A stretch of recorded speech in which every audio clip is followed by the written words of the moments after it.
Porque luego hay artistas que entrevistas y les dices, oye, es que tú naciste artista porque pues, tus papás y tal. Tú naciste periodista, ¿no? O sea, pues es que Sí, desde que tienes uso de razón, yo he visto fotos tuyas de niñito con tu papá, ya en el trajín del espectáculo.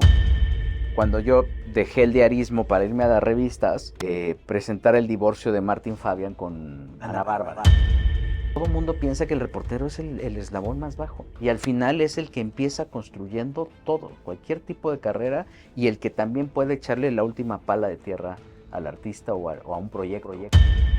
Tuve la oportunidad de hacer un segmento de espectáculos en Hoy, 5 años, y no lo acepté porque yo no quería hacerlo, porque yo no quería exponerme a este canal tan masivo que es la televisión.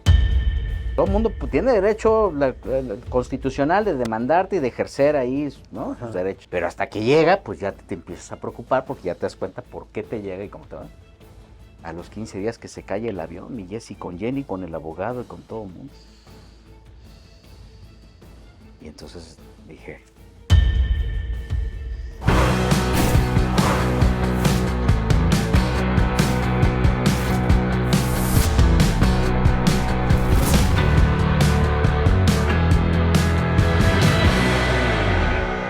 Amigos de Contenido Extra, gracias por seguir viendo este podcast, escuchando este podcast. Recordarles que pueden dejar sus comentarios, que son bien importantes de cara a la retroalimentación con los temas que tocamos aquí, con los personajes que invitamos.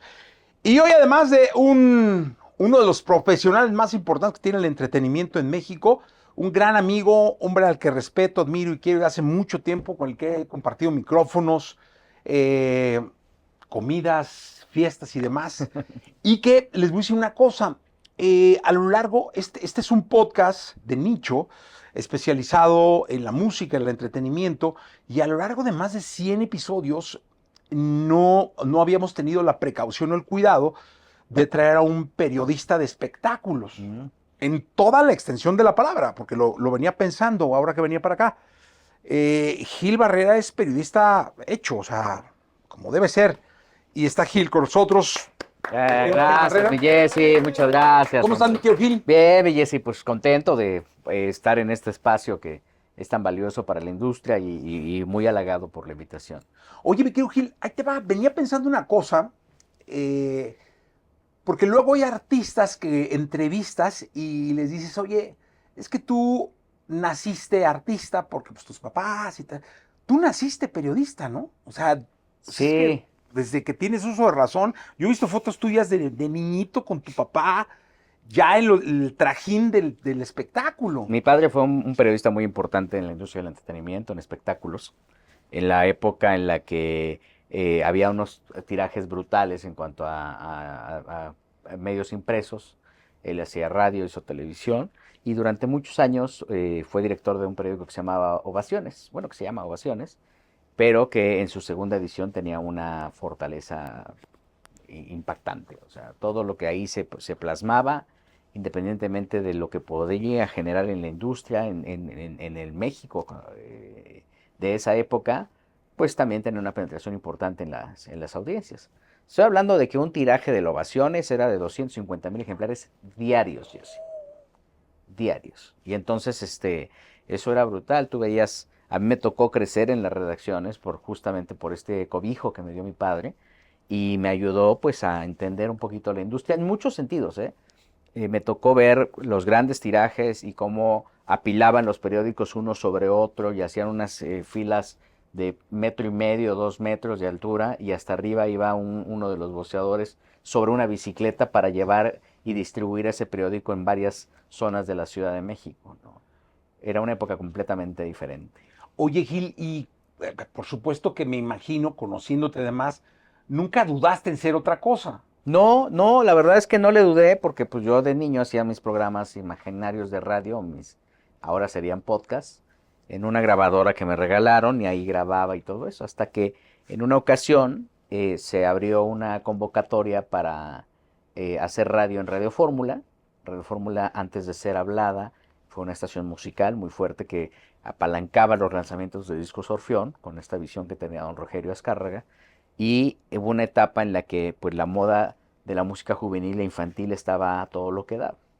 Y entonces estaban los Pitufos haciendo algunas grabaciones y don Rogerio lanzaba los Pituquitos, ¿no? Y entonces estaba a menudo muy fuerte y entonces don Rogerio lanzaba otro grupo donde Fernando Iriarte cantaba también.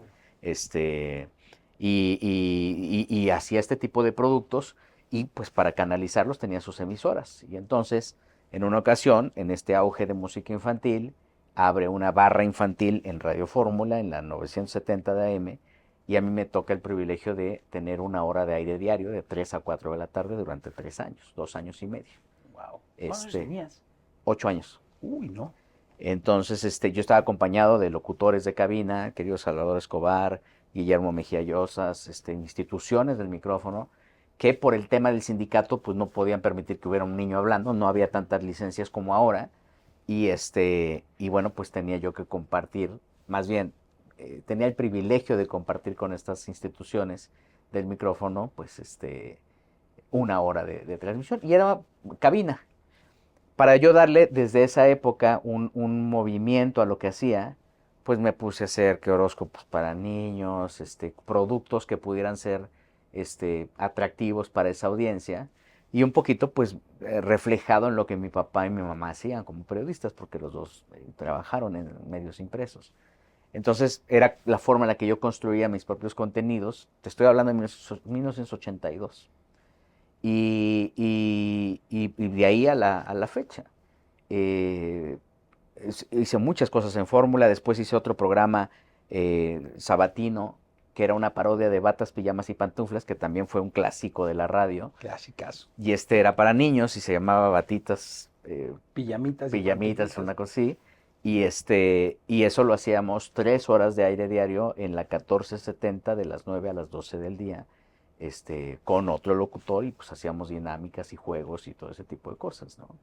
Me tocó vivir en Fórmula el terremoto del 19 de septiembre de 85, porque en esas instalaciones estábamos, y me tocó empezar a transmitir en la planta de trigo, de la calle de Trigo, después de toda la devastación del sismo, con toda la pérdida tan grande que tuvo Radio Fórmula, porque no hay que olvidar que una de las empresas que sufrió el terremoto, que sufrió el terremoto del 19 de septiembre fue justamente Fórmula, en estas instalaciones que tenían en Doctor Río de la Loza y Avenida Chapultepec, que se derrumbaron y que ahí perdieron la vida varios compañeros, incluso Ferris de Con cayó no sé cuántos pisos, y pues me tocó formar parte de esa propuesta de Fórmula en el mercado infantil, que nunca quitó el dedo del renglón, ¿no?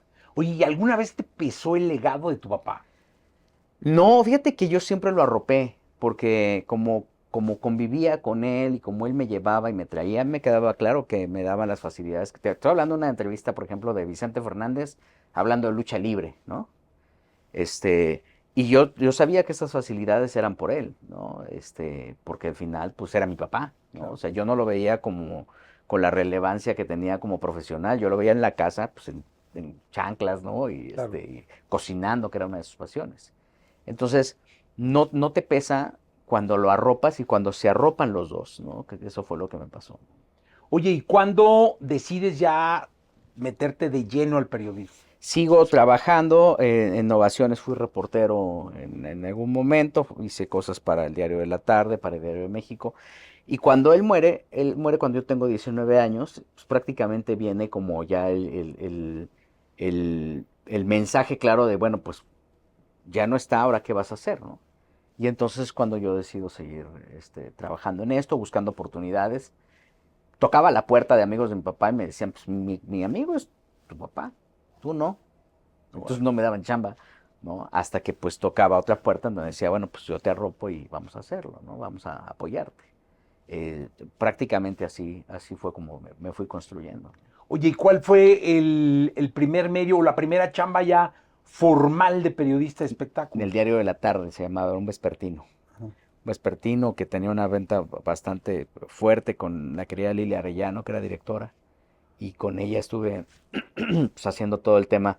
Era muy curioso porque como era nuevo, pues me aventaban todas las secciones que nadie quería, ¿no? Entonces me mandaban y hacían, pues ahora te va a tocar radio, pero no toques las estaciones fuertes, ahora toca radioeducación, ¿no? Nos toca las que tienen un perfil completamente diferente, no comercial, ¿no? Y ahí fue donde empecé a reportear más en forma, ¿no? Oye, ¿cuál fue la primera exclusiva que dijiste, la tengo, la soltaste y dijiste, esa fue mía? Hay muchas, hay La muchas. primera, así que te acuerdes. Mira, me tocó, por ejemplo, cuando yo dejé el diarismo para irme a dar revistas, presentar el divorcio de Martín Fabián con Ana Bárbara. Uy, 1992, Sí, 93, más por o ahí. menos. Presentar pues que Ana Bárbara había estado casada y que allá había un divorcio. Eso me tocó. Ah, claro, porque se casaron escondidas, ¿no? Todo fue en secreto. Sí, sí, Y sí. entonces eso me O sea, tocó. realmente lo que presentaste fue la exclusiva de que era casada y que Que se había fue divorciado. casada, sí, y que aquí están las pruebas, ¿no? Me Híjole. tocó otra, por ejemplo, es que fueron muchas. Y te voy a decir por qué, o sea, por qué muchas, y todas estaban perfiladas a los temas jurídicos, porque por situaciones del destino trabajé en la policía, en la Secretaría de Seguridad Pública, en el jurídico. Y entonces, pues todos mis cuates que tenía en esa época, pues eran pasantes que estaban ahí trabajando y que, ¿no? Entonces de repente, pues uno de ellos ya el despacho de ellos ya llevaba el divorcio, ya Órale. llevaba el embargo, ¿no? Y ese tipo de cosas, pues era cuando las presentaba. Pero a lo largo de esta carrera ha habido muchas, Otra que te muchas. acuerdas, sí, de los principios Cuando se fue Rebeca Jones a Televisa, de a Televisa TV a Azteca. TV Azteca, por ejemplo, estaba yo en Teleguía. Y entonces pues había como una nube de misterio, porque como Rebecca Jones, que había sido incondicional de Televisa, se iba a la Jusco, a Argos concretamente, Ujú. y bueno, pues que la negociación había sido en total y absoluto secreto y de repente se destapó y bueno, pues ese tipo de cosas, ¿no? Y así, pues, muchas más, Oye, ¿te han hablado para reclamarte? O sea, me imagino que Sí, sí. todo el tiempo, todo el tiempo, Lo todo dices el con una tiempo. naturalidad, así que todo mundo los que estamos aquí nos ¿Sabes reímos. qué? Que el problema del ego es tan grande Ajá, que muchas veces o sea, no lo controlan, ¿no? ajá, Entonces se molestan porque hablas de ellos. Se molestan por la foto cuando lo ajá, publicas. Se molestan porque en el tweet que pusiste algo fue un desastre y entonces, ajá. ¿por qué no te limitaste? Entonces, para todo hay molestia. La verdad es que yo Si no, no hablas de ellos, porque no hablas de ellos. Es que seguro. tú no me das nada porque entonces se lo tengo que... Es más, así me han dicho, ¿eh? Ni un estoy en posibilidad de confirmar, me has regalado. Y yo, pues es que no tendría yo por qué Ajá. regalarlos, ¿no? Los egos son brutales en esto. Y obviamente cuando no están en tus manos, pues peor, ¿no? Porque todo el mundo, como periodista y como reportero, todo el mundo se siente en derecho de mandar al reportero. Es una posición muy delicada, porque a pesar de que tenemos cierta influencia, por no decir poder, todo mundo piensa que el reportero es el eslabón más bajo. Y al final es el que empieza construyendo todo, cualquier tipo de carrera, y el que también puede echarle la última pala de tierra al artista o a un proyecto.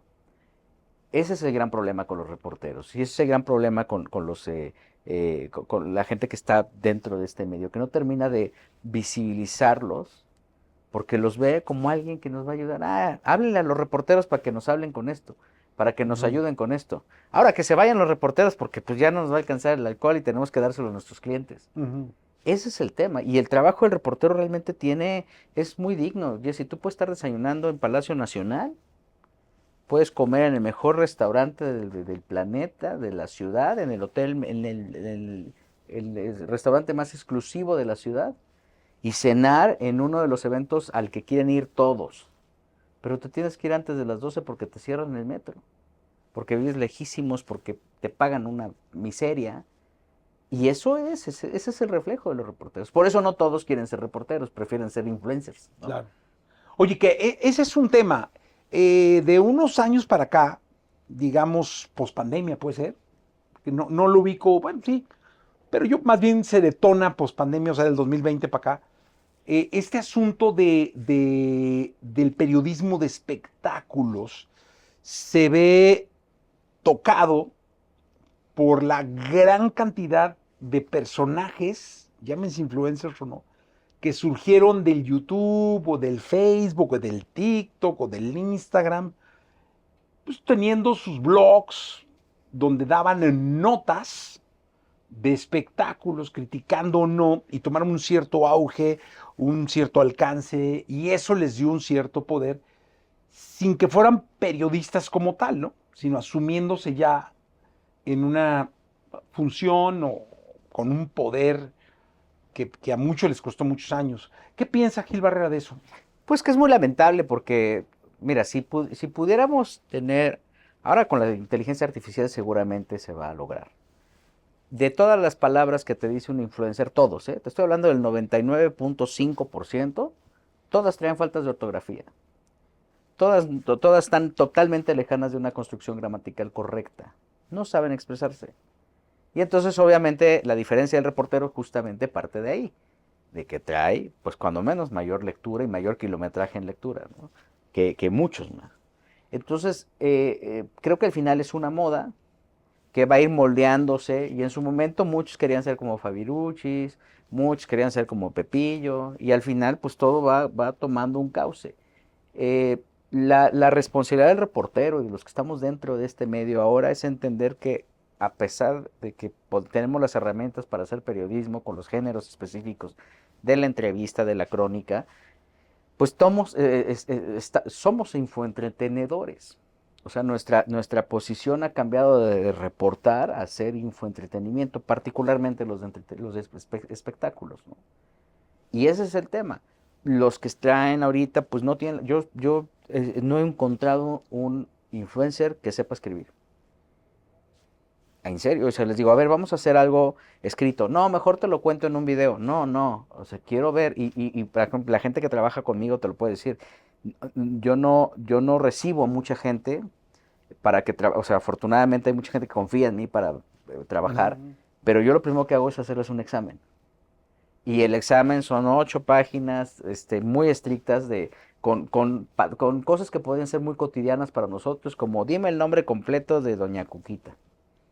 ¿Por qué le dicen Cuquita? ¿No? ¿Cómo fue el tema de Gloria Trevi? ¿No? Y obviamente cuéntame una información, pero quiero leerla. Porque sabiendo escribir, pues tienen en orden el coco y pueden contar mejor una historia, ¿no? Entonces, creo que el gran problema es ese, que estas generaciones están pasando por alto y no, los platos rotos probablemente no los vamos a pagar nosotros, si los van a pagar la siguiente generación cuando vea el nivel tan grande y tan terrible de analfabetismo que hay. No tienen ni idea de cómo es una obra, cómo es un musical, no tienen referentes. En alguna ocasión, en una redacción, alguien que trabajaba conmigo llegó a decirme, fue a ver el concierto de Shakira y le dije, oye, ¿y qué te pareció? Malísimo. ¿Por qué? Porque no cantó Estoy aquí, ¿no? Uh-huh. Ah, ¿y el referente cuál es? O sea, ¿qué viste antes? ¿A Cher o a quién viste, no? Para poder decirlo. No, pues no había nadie, pero no cantó Estoy aquí, entonces para mí eso es malo. Así se están construyendo las generaciones de comunicadores ahora. Y eso es un problema tremendo, ¿no? No hay cultura, entonces no saben cuál va a ser el punto de comparación. Ya no es ni siquiera el antes de los bailes que nos tocó ver a los dos o los conciertos que podías ver. Ahora ya ves que califican por lo que en 28 segundos se encuentran en TikTok, ¿no? Oye, y además, güey, ya también muchas de las compañías de todo tipo, los eventos los hacen para influencers, no para la prensa. Sí, pero pues ellos están detrás de su negocio, ¿no? Claro. Cuando necesitan a los medios, a la prensa, van y lo buscan y le tocan y oye esto. Porque al final lo que se construye con el tiempo, pues es un comentario pues más sólido, ¿no? Y eso es lo que te da estar trabajando tanto tiempo, ¿no? El influencer te va a dar la visibilidad inmediata, pero no te garantiza que el producto perdure, ¿no? Ahora, también los productos ya no están hechos de larga duración, ¿no? Claro. Ahora ya son uno tras otro y un sencillo tras otro y un producto. O sea, ¿cuántas telenovelas nos sacan al año, ¿no? ¿Cuántas series nos salen al año, ¿no? Sí, ¿no? Las series son ya una cosa de locos, ¿no? Sí. Y antes el mismo reportero tenía la obligación de sentarse a ver. Por ejemplo, los de cine, todavía la fuente de cine es muy cuidadosa con eso, ¿no? Sí les manda ahí los adelantos y lo pueden estar viendo. Oye, Gil, dime una cosa, tú que has hecho pues radio, televisión, que manejas muy bien la pluma, ¿qué te gusta más? Se te ve muy cómodo en la tele, te ve muy cómodo en el radio, dirigiendo una revista, haciendo un evento, porque eres de estos ejecutivos que hay, que les encanta hacer eventos y que siempre no pierden la oportunidad de acercar a la audiencia, que los lee, que los escucha, con el artista, con el medio. ¿Qué es lo que te gusta más de todo? Yo creo que es un combo. Es un combo que me permite. Yo trabajo para para audiencias. Y entonces lo que hago en radio no necesariamente influye con la tele. Y lo que hago en la tele no necesariamente invade lo que hago en la revista, que es un trabajo más ejecutivo. Y eso tampoco tiene nada que ver con la columna que tengo en el gráfico, por ejemplo, ¿no? Todo me llena, porque al final, pues creo que lo más importante es que estoy trabajando para una marca que puede desdoblarse en diferentes plataformas, ¿no? Y ese es el enfoque principal. ¿Qué disfruto más? Que al final todo. O sea, el hecho de poder. Yo trabajo. Podcast. Hago podcast también. O sea, yo trabajo mucho para sorprender a la audiencia. Eso es lo que me meto en la cabeza. Digo, ¿cómo le voy a hacer hoy para poder contarle algo a Jesse en la mañana que le saque una sonrisa que sé que eso le va a beneficiar a nuestra audiencia? Y entonces cuando salgo de aquí hago algo para la raza, por ejemplo, en Atlanta tengo un segmento ahí 3 veces a la semana, y cuando salgo voy pensando, ¿qué diablos voy a hacer para que esa audiencia que está en Atlanta o que me está escuchando en California, se entretenga? Ese es como el reto diario. En la revista pues es exactamente igual. ¿Qué voy a hacer para que toda esa gente con la que tengo el privilegio de trabajar entienda que lo que queremos nosotros es distraer a la gente? Y en la tele pues es exactamente lo mismo. Lo que hago, yo tardé mucho tiempo en hacer tele, Jessy. O sea, o sea, tuve la oportunidad de hacer un segmento de espectáculos en Hoy, 5 años, y no lo acepté porque yo no quería hacerlo, porque yo no quería exponerme a este canal tan masivo que es la televisión. Y pasaron 5 años, después de 5 años de estar como coordinador general de información y producción de Hoy, que tuve la oportunidad y que ahí Reinaldo López y en su momento Magda Rodríguez me dijeron, tienes que salir, yo siempre me negué. Tuvieron que pasar 5 años para que yo dijera, bueno, pues voy a hacer algo. Y lo hice por casualidad. O sea, lo que hago en Bandamax fue puro churro. O sea, a mí me invitó Giovanna Lara, que en paz descanse, a hacer un formato para un programa que se llamaba Las Inventadas, que era de chismes y chiste. Y a mí me gusta mucho el tema de escribir comedia. O sea, eso lo hago yo para mí en corto. Y entonces, cuando hicimos el formato, eh, pues pasó que quedó bien y yo tenía un personaje de un periodista que tenía que estar ahí escuchando a dos señoras chismosas, Rosa Concha y la Pepona, contar un chisme y hacerlo chiste. Y cuando íbamos a grabar el piloto, pues no había quien lo hiciera y pues, alguien me dijo, hazlo tú. Bueno, pues lo hago yo, pero yo no quiero salir. Y fue hasta ahí cuando empecé yo más o menos a entenderle el tema. ¿Cuál fue la gran ventaja? Que durante 5 años, casi 6 años, me tocó correr el programa Hoy en Cabina. Entonces yo ya sabía, yo ya lo que escuchaba, ya sabía qué bronca había en la cabina y qué estaba detonando y cuándo estaba listo algo, cuándo me tenía que alargar. Y eso me ayudó, eso fue para mí una herramienta maravillosa. Fue cuando más me animé. Y después, por circunstancias, viene el COVID, me voy a un matutino de Banda Max, también a hacer un segmento de espectáculos que era 2 veces a la semana, y por el COVID empiezan a enfermar los conductores, y el único que estaba sano, afortunadamente, era yo, y entonces me decían, pues que no hay gente que lo haga, hazlo tú, pero yo no sé qué hacerlo, y entonces lograba encontrar a alguien que no estaba, que estábamos sanos los dos, y así sacamos el programa. Y fue entonces cuando Lalo Murguía y Carlos Murguía me invitan a hacer Buenas Banda ya diario, producido por Toño Hermida. Me dicen, oye, pues es que está muy divertido ahí lo que cuentes, pues yo voy a relajarme, o sea, tengo un rush ejecutivo en la mañana muy pesado, que cuando encuentro estos espacios para ir a echar relajo, pues voy y echo desmadre, Claro. y es cuando me quedo. Oye, que también Gil hizo stand-up, ¿eh? También me tocó, Perdón, pero a mí me ¿sabes tocó qué? cuando te metiste al curso y te escribiste tu Es stand-up que y lo presentaste. te voy a decir qué pasó ahí. O sea, yo lo hice porque en la mesa de creativos de Hoy estaba Gus Rodríguez, estaba Verónica Toussaint, estaba el querido Charlie Barrientos, estaba Fran Evia, Mau García. Esos eran los escritores del programa. Entonces, en las juntas que había creativas, en las que toda la producción participaba, esa producción la tenía Reinaldo López, pues obviamente lo que fluían eran las ideas, pero había una estructura, o sea, te das cuenta de que si iba a entrar un chiste en qué momento, y yo lo hice pues, para saber cómo diablos entender y cómo construir esa escena para poder llegar ahí. Y entonces con Jurgen tomé ahí un curso y bueno, pues lo que vivía el día a día en la producción, Y ¿no? escribiste tu stand-up y Y escribí todo. un stand-up ahí que Estaba nerviosillo. no lo vuelvo a hacer en mi vida. ¿Cómo te sentiste?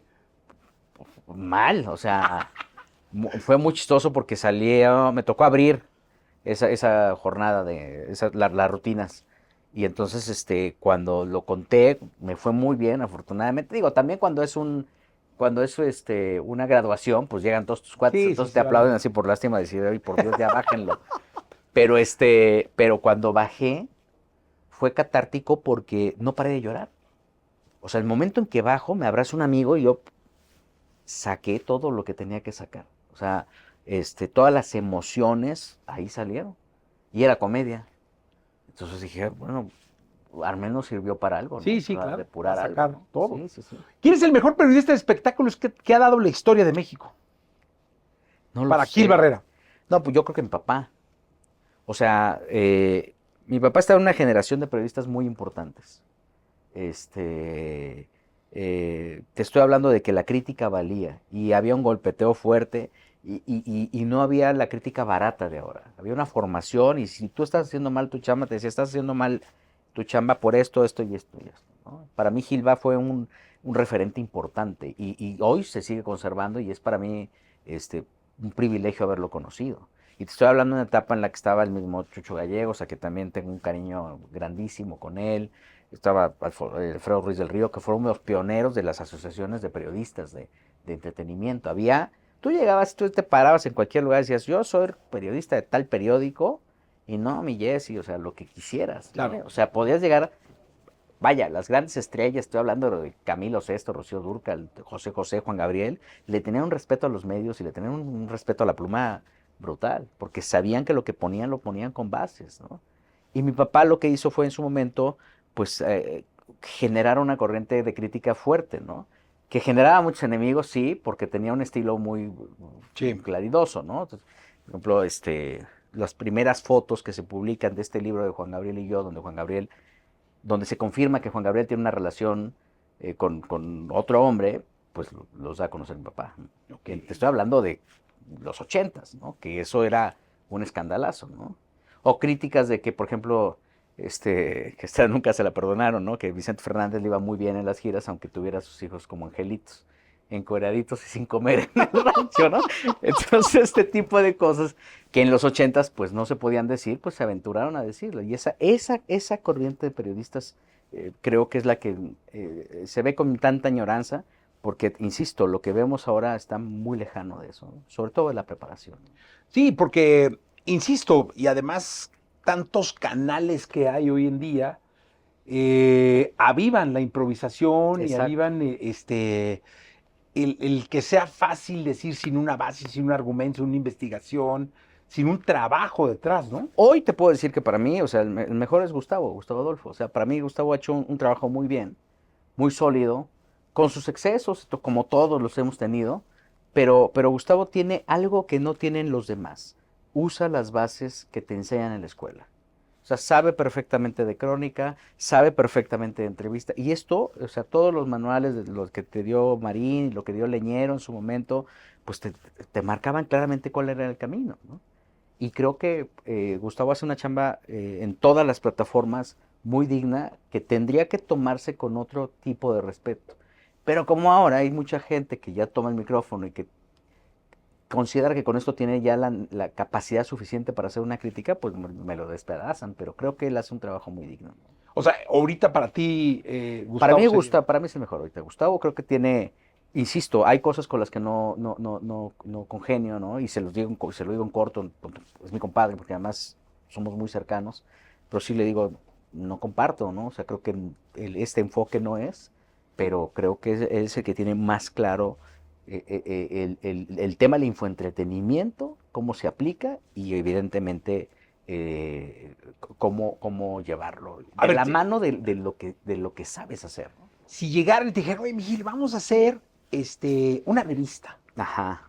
Pero esta pinche revista va a ser la que tenga el espectáculo y entretenimiento, digamos, 70s, 80s, 90s, primera década de los 2000, segunda década de los 2000. Necesitamos solamente 5 periodistas de la historia de México que estén ahí. ¿Cuáles serían? Qué buena pregunta. Mira, te voy a decir, cuando hicimos Basta, eso me tocó dirigirlo. Me acuerdo cuando llegó Miguel Cantón a decirme, quiero hacer el mejor periódico de espectáculos. Y le dije, a ver, Miguel, yo no lo hago, no gastes tu dinero, no tires tu dinero porque los periódicos no se venden. Y él me decía, sí se venden, sí, o sea, claro que se vende, la gente sigue creyendo en el impreso.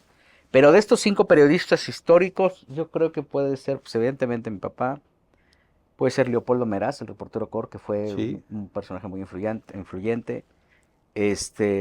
Puede ser, había una periodista que a mí me gustaba mucho su estilo, no teníamos realmente mucha relación, pero creo que tenía una visión muy clara del espectáculo. Adriana Garay, que fue coordinadora de Reforma muchos años. Que en paz descanse. Que en paz descanse. Creo Creo que Adriana marcaron también Sí, una pauta. no. Y hablar con ella había que saber, por lo menos comunicarte. Sí, tenían, obviamente, pues Reforma Sí, construyó sí. durante muchos años una manera diferente de plantearte como reportero, de plantearse como famoso, ¿no? Como intermediario.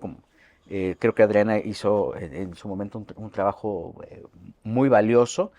Y probablemente Matilde Obregón. Yo creo que Matilde Obregón también marcó un referente importantísimo. Matilde fue directora de TV Notas, fundadora de TV Notas.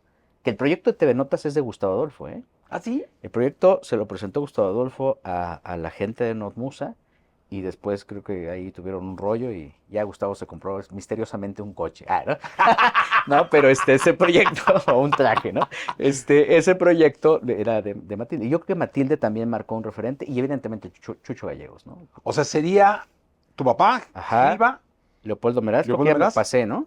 Matilde, Matilde, Chucho Adriana y Chucho. Adriana. 5. Sí, sí. 5. Yo creo Sí, que al ¿no? final ellos tienen como bases muy sólidas de esto, ¿no? Oye, y Ahora, si han cambiado muchísimo los tiempos, perdón por interrumpir. No, Han no, cambiado no. muchísimo esto. Entonces, también que esta generación entienda lo que está pasando ahora es raro.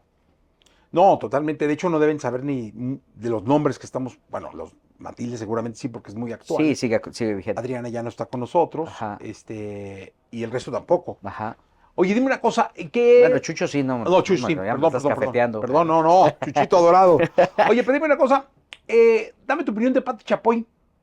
Pati yo creo que es uno de los íconos de esto. En televisión, ¿no? O sea, ella en televisión ha hecho algo que le dio una sacudida a la industria tremenda, producto de esa necesidad y de esa ingratitud que tiene la industria, Jessy, porque mientras estás en donde estás, mientras le sirves al artista o a la disquera o al empresario, te van a tratar Sí. como quieras. Pero cuando tú ya no estás ahí, ellos van a seguir con esa misma silla, tratando a la silla con quien esté. Y creo que al final, Pati, cuando decide moverse a Televisión Azteca, tenía que darle una patada al avispero del entretenimiento y lo hizo maravillosamente bien. Creo que es un referente, tiene todo, tiene cultura, tiene respeto, sabe cómo construir y cómo construir equipos, porque también en esto no necesariamente tienes que ser tú el villano, ¿no? Ya es un poco hacer un equipo en donde había un villano que podía aventar un balón y si ella hacía una crítica fuerte o si ella la hace, pues revienta todo, ¿no?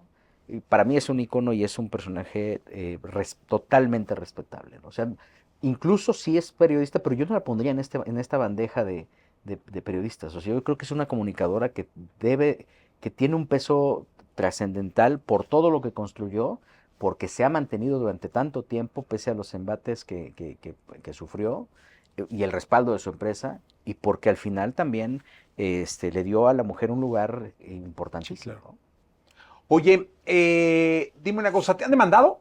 Fíjate que yo he tenido mucha suerte para las demandas. O sea, no. No, o sea, no, a mí directamente no. Estoy hablando de que de 1982 a la fecha yo no he tenido una sola demanda. ¿Has demandado? No. O sea, Te voy a contar una anécdota. Fíjate Venga, que una venga, vez anécdota, estábamos Gilillo. haciendo Basta, ¿no? Ajá. Basta fue un periódico muy exitoso en esta última parte de los periódicos. Sí. O sea, Basta vendía 75,000 ejemplares diarios. Y entonces, cuando me invita Miguel Cantón y Chucho Gallegos a hacerlo, me dicen, ¿cómo visualizas esto? Y yo quería hacer un tabloide británico, como The Sun, el Mirror, así, escandalosor, así, fuerte. Y me dieron la oportunidad de hacerlo. O sea, logramos compartir con Miguel Cantón y con Chucho, cruzar las ideas y me dieron esa gran oportunidad. Y entonces una ocasión, hay momentos en que tú tienes que estar produciendo contenido, o sea, todos los días, no inventando, produciendo, decir, ¿qué diablos voy a poner mañana? Y en una tarde no teníamos mucho que poner y le marqué a un querido amigo, Alfredo Cedillo, que en esa época era director de Playboy, de la revista. Le dije, oye, necesito una principal.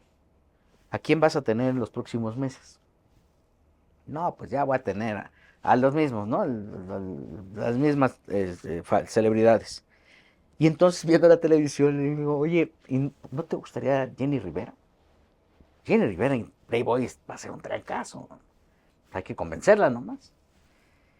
Total que me dice, sí, estoy de acuerdo, mira, no sé qué. Bueno, y de ahí armamos una nota. Fíjate que sí, porque me funcionaría. Bueno, pues, ¿por qué no te entrevistamos y nos cuentas eso? Nosotros nunca lo vimos como un hecho. Le estuvimos pensando cuál era la cabeza que teníamos, porque la particularidad que tenía Basta era crear, a la gente, esbozar una sonrisa, decir, me lo llevo, ¿no? Sí. Y tener una fuente de espectáculos. Y entonces encontramos una foto donde Jenny Rivera está así, pero pues la talla de Jenny, Sí, sí, sí. ¿no? Era, particular. Y le pusimos el encabezado, decía Conejota. Y entonces la revista El Conejito está pensando en contratar. Esa cabeza le pudo molestar a Jenny como no te puedes imaginar. O sea, fue al día siguiente, su abogado llegó a Basta y nos tocó hacia la puerta, se metió a la sala de juntas y nos amenazó a todos. Saben que aquí ya va a valer madre. Jenny está muy molesta porque ustedes son un medio que se ha encargado de tirarle. No, mira, aquí están, o sea, aquí hemos sacado nosotros maravillas de Jenny y de los triunfos. No, ustedes se pasaron y le pusieron conejota. ¿Por qué le ponen conejota a Jenny? Pues porque son No es un conejitas. conejillo. Jenny es un mujerón, ¿no? O sea, ¿qué entiendes tú por mujerón? ¿No? Total que de mi cuenta corre que la demanda le cierre el periódico. No manches. Entonces pues, ya se va, nosotros ya dijimos, bueno, pues ¿qué hacemos? Hay un liquidito muy bueno que te lo vas que se llama Vale Madrina. Sí, sí, sí. Entonces ya te lo pones, ya se te resbala todo lo que las amenazas que puedes hacer. Y yo me lo tomo. Exacto. Y ya con eso esperas nada más a que llegue la demanda, porque pues todo el mundo tiene derecho constitucional de demandarte y de ejercer ahí, ¿no? Sus derechos. Pero hasta que llega, pues ya te empiezas a preocupar porque ya te das cuenta por qué te llega y cómo te va. A los 15 días que se cae el avión, mi Jessy con Jenny, con el abogado y con todo el mundo. Y entonces dije, Cerca la bala. ¿sí? Cuando sale el tema de Gabriela Spanik, de que aparentemente había una de sus asistentes la había envenenado, eso también lo sacamos nosotros. Me tocó sacarlo en Basta.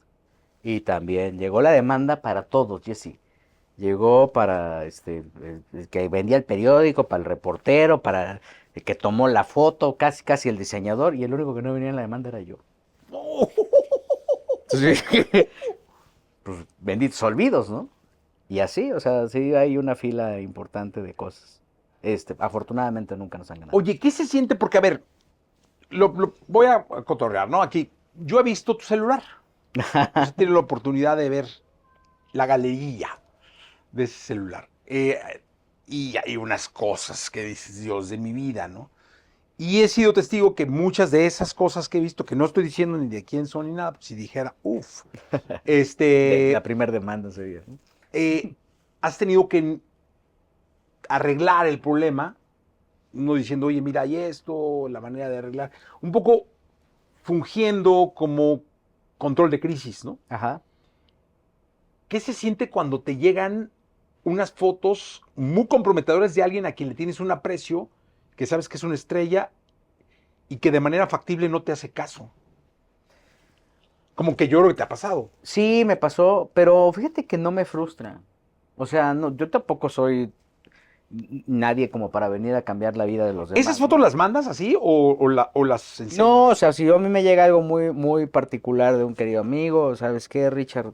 Tengo unas fotos donde tú estás, Del sábado te pasado. agarraron con una movida, entonces, ¿no? Y mi chamba es dejarte ese material y lo que tú quieras hacer con ellas, ¿no? Si tú quieres Y das el link un que poco te para pueda yo canalizar con la gente que lo está viendo, déjame ver si la fuente quiere y entre ustedes, hablen, ¿no? Nunca me he metido en un tema de que pues, tú págale, no me gusta ese tipo de cosas, porque no es mi rollo, ¿no? O sea, y hay ocasiones en que se ofenden.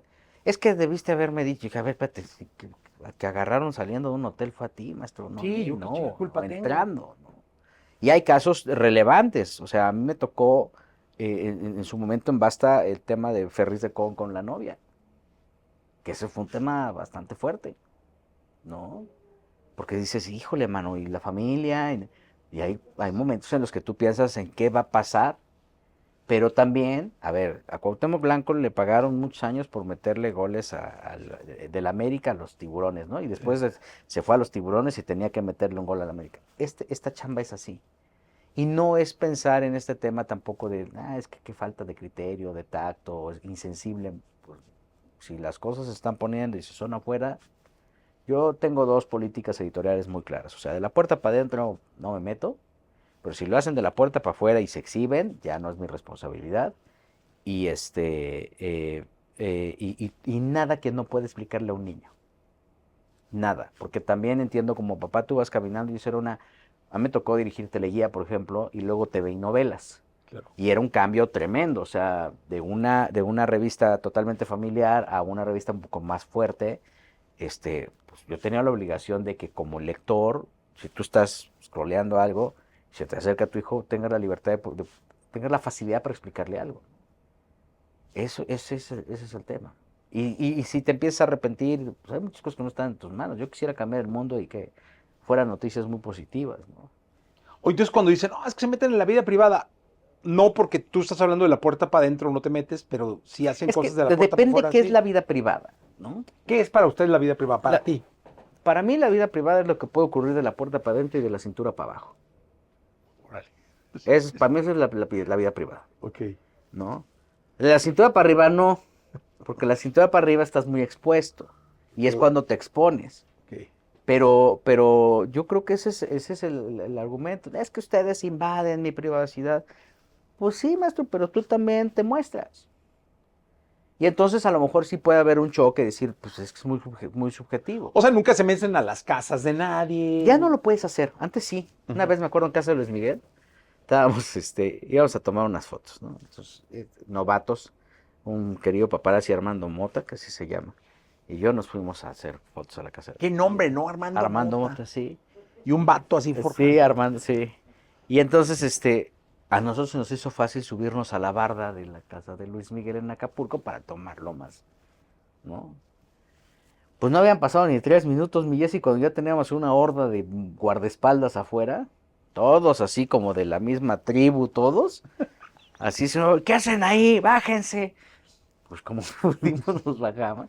Y mientras Armando guardaba el equipo, yo estaba tratando de negociar con uno de los escoltas, que por cierto todavía lo tiene mandado a Luis Miguel. Y pues, ¿cómo le explicaba que íbamos ahí? Y yo, así, pues además. ¿Les quitaron el equipo? No nos lo quitaron porque yo creo que fue muy curioso que un personaje de 1,60, ¿no? Se pusiera a discutir con un mono de 1,90, ¿no? Así. Y yo decía, a ver, güey, háblale a tu patrón. ¿Tú qué? Tú no, a ver, esta casa es tuya. Compruébame que la casa es tuya mientras Armando estaba guardando el equipo, ¿no? Ajá. Compruébame que la casa es tuya y entonces, ya. Pero mientras tanto, ya cuando vi que guardó, le dijeron, vámonos.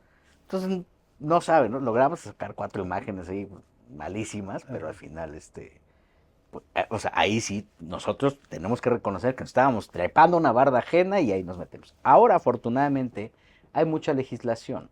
Y digo afortunadamente porque nos obliga a buscar de manera más creativa los casos y las historias. Ya no es evidenciar, porque ahora ya si, ¿qué vas a evidenciar? ¿Género? Hoy ya vale gorro. Sí, ya. Antes decías el encabezado, fulano de tales, salió del closet. Oye, ¿qué dices? Oye, pues el closet lo escupió hace El, 3 el años, closet ¿no? es el universo. Exacto, o sea, dices, ya, hoy ya eso ha perdido relevancia, ¿no? Un amaciato incluso, porque sales y dices, tengo problemas, ya no estoy con mi esposa, ¿no? Se ha mejorado el modelo de comunicación entre los famosos gracias a las redes sociales, pero hoy ya realmente el problema es que ya las noticias te llegan, Jesse, ya no tienes que salir a buscarlas. Y entonces ya yo quiero saber de Jesse y me meto y ya tengo información de Jesse. Entonces nos obliga a estar buscando modelos diferentes para permanecer. Oye, y veo muchos programas de espectáculos en la tele donde el 90% de las imágenes que ves son de TikTok, Sí. son de Instagram. O sea, muchas de las notas se sacan ya de las redes sociales de los Y artistas. qué flojera. A mí se me hace eso frustrante porque yo dices, ¿por ¿De qué le verdad? vas a dar esto a la gente? Insisto, o sea, por ejemplo, yo tengo un programa que se llama La Esquina de las Primicias. Y ahí las primicias, yo le digo, a ver, lo que salga y lo que hayan dicho ya es viejo. Ya desde que salieron ahí, o sea, el Sí, ya. verbo ya es pasado. Entonces, estamos obligados a estar buscando cosas diferentes.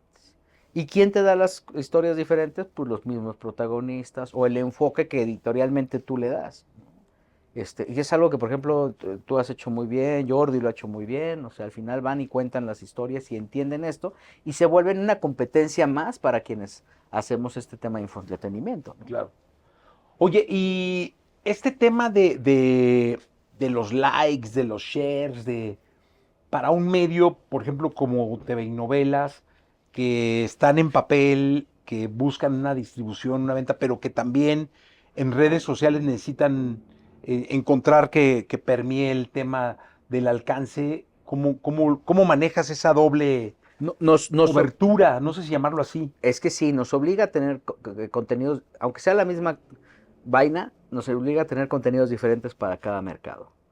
O sea, sabemos que la gente es muy chistoso porque yo no creía que los medios impresos duraran tanto. Incluso cuando a mí me invitan a hacer TV y novelas hace 4 años, yo la dirigí hace 20. Entonces, cuando me invitan, les dije, oye, este, no voy a llegar a hacer lo mismo. O sea, no, pero tienes la digital y todo, sí, pero ¿cuánto va a durar el impreso? O sea, ¿no? Y después llegó la pandemia y entonces eso agudizó el mercado y nos puso a todos a parir chayotes, porque además el productor de papel ya no producía papel para revistas, ya producía cartón para Amazon y para, o sea, Claro, ¿no? O sea, claro. dejaron de producir este papel de las revistas. Y entonces era una preocupación tremenda, hasta que entendimos que México es un lugar tan grande que sigue teniendo una audiencia que sigue comprando impresos.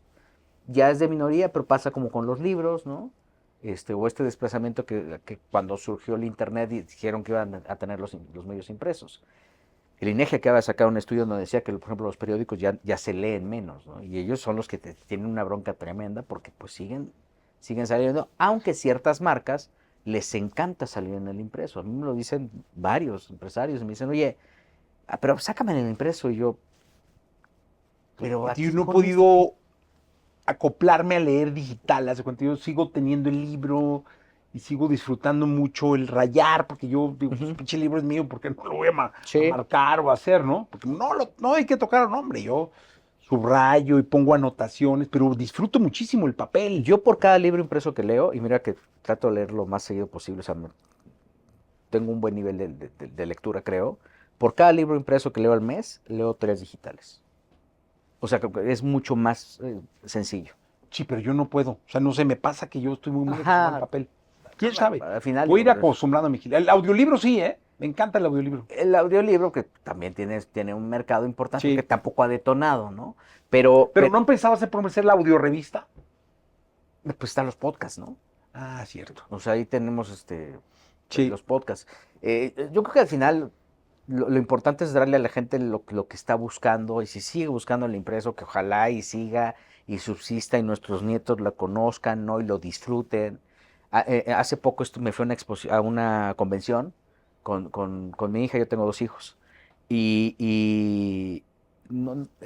y estábamos en una convención y entonces se acercó un autor de un libro de cómics y le dijo, hola, soy fulano. Fíjate que acabo de hacer este libro de una chava que se va al espacio y se convierte en robot y después tiene que pelear para que no maten a los robots, porque luego los matan y ya, ¿sabes? Es una tragedia, ¿no? Y entonces cuando se acerca a mi hija, que le gusta la lectura impresa, le dice, pero además, si compras este libro, con este código vas a descargar el tomo 2 y el 3 y te los voy a dar gratis. Y entonces Inés le dijo, ¿y por qué no me vas a dar gratis los otros 2 impresos? Porque le sigue gustando. O sea, esta pasión por el impreso, el olor a la tinta, pues espero y deseamos de todo corazón que dure. Sí, la verdad es que sí. Sí. Sí, porque es algo entrañable que además, bueno, al menos nuestras generaciones así nacieron, mi querido. Si bien las redacciones dejaron de oler a tinta por sustituir el olor a Mac, creo que tendría que haber un canal en donde sigas oliendo a tinta. Y eso le va a dar un sentido. Es el mismo sentido de la radio, ¿no? O sea, mientras tú tengas esta interacción con el locutor, no creo que desaparezca y deseo de todo corazón que así sea. Gil, si tuviéramos que dejar 5 puntos de recomendación para todos los que están haciendo, pues, si no periodismo, están manejando información de entretenimiento, de espectáculos en redes, que tienen su blog, que tienen sus canales, ¿qué 5 recomendaciones les darías sin que ellos sean periodistas? Primero, todos, está demostrado, somos una marca. Entonces tenemos que cuidar esa marca con uñas y dientes, respaldarla, ¿no? Apapacharla y, ¿por qué no?, valorarla, porque a veces no nos damos cuenta de la dimensión de nuestra marca hasta que alguien llega y nos dice, cuida tu marca, ¿no? Creo que es eso, es entender que somos una marca. Como tal, tenemos que prepararnos y entender que todo lo que podamos tener y absorber de conocimientos nos va a dar fortaleza para esa marca, ¿no? 3, 2. 2, entender que ahora con esta diversificación que hay posibilidad de ganar un poco más de dinero, pero si tú quieres ser periodista y quieres tener dinero, dedícate a otra cosa, porque no te va a ir tan bien, ¿no? Okay. Nos tienes que chambear mucho. 3, hay que creer en los ideales, hay que trabajar la parte emocional. Es importante saberse humano. Mientras tú seas humano vas a poder contar mejor las historias y vas a tener un enfoque diferente de las historias. En el momento en que pierdas esta sensibilidad, vas a perder todo. 4, prepárate. Prepararse, o sea, creo que al final esa es como la base de todo el tema. Si tú te preparas, si tú te preocupas por leer, por ver a los demás, por entender lo que los demás tienen y lo que te está dando el mundo y lo que te dio en el pasado, estás del otro lado.